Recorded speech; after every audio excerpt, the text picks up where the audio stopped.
வணக்கம். இன்னைக்கு ஒரு சூப்பரான ஹெல்த்தியான டிஷ் தான் நாங்கள் பார்க்க போகிறோம். ஆயில் இல்லாமல் செய்ய போகிறேன். இது டயட் இருக்கிறவங்களுக்கு ரொம்ப யூஸ்ஃபுல்லாக இருக்கும். என்னென்னு பார்த்தீங்கன்னா, பூசணிக்காய் பால் கறி. இதில் கொஞ்சமாக கூட நம்ம ஆயில் சேர்க்க போகிறது கிடையாது. வாங்க, அதுக்கு தேவையான பொருள் என்னென்னு சொல்லி பார்ப்போம். பூசணிக்காய் நான் நிறைய குவான்டிட்டி எடுத்துருக்கேன். ஏன்னா ஒரு 5-6 பேருக்கு சேர்த்து சமைக்கிறேன் நான். பூசணிக்காய்க்கு பிறகு மஞ்சள் பூசணி, சின்ன வெங்காயம் நிறைய கட் பண்ணி வச்சுருக்கேன், பச்சை மிளகாய் ஒரு 5-6 பச்சை மிளகாய் எடுத்து வச்சுருக்கேன், கருவேப்பிலை, பிறகு பூண்டு, மிளகு இந்த ரெண்டுத்தையும் நல்லா தட்டி வச்சுருக்கேன். ஃபர்ஸ்ட் என்ன செய்ய போகிறோம்னா, தண்ணிப்பாலில் இது எல்லாத்தையுமே சேர்த்து அவிக்க போகிறோம். எக்ஸப்ட் அந்த பூண்டு மிளகு இருக்கு தானே, அதை மட்டும் ஃபஸ்ட்டு போடக்கூடாது. வெறும் பச்சை மிளகாய், வெங்காயம், கருவேப்பிலை, பூசணிக்காய் தண்ணிப்பாலில் உப்பு போட்டு அவிய விட போகிறோம். இதை போட்டு நல்லா அவிய விட்டுருக்கோம்.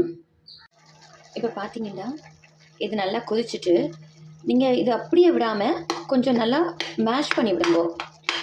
ஒரு சில பூசணிக்காய் அப்படியே முழுசாக இருக்கட்டும், கொஞ்சத்தை மேஷ் பண்ணி விடுங்க. அப்போ தான் டேஸ்ட் நல்லா இருக்கும்.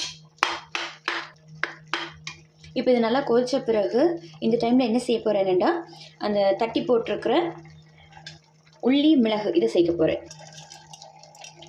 அவ்வளோதான். இப்போ சேர்த்தாச்சு. இதையும் சேர்த்து கட்டிப்பாலும் போட்டு கொஞ்சம் நேரம் இப்போ கொதிக்க விட போகிறோம்.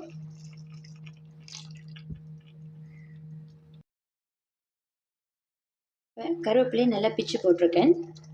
இதை ஆட் பண்ணிவிட்டு இன்னொரு 2-3 மினிட்ஸில் இதை இறக்கிடலாம். ஓகே, இப்போ அந்த சூப்பரான பூசணிக்காய் பால் கறி ரெடி.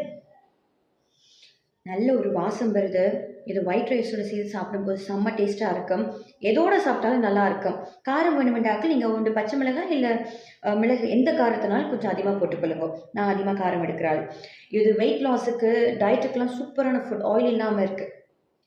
ஓகே, ட்ரை பண்ணி பார்த்துட்டு எப்படி இருக்குன்னு சொல்லுங்க. தேங்க்யூ. மறக்காமல் சப்ஸ்கிரைப் பண்ணுங்க, ஃபாலோ பண்ணுங்க.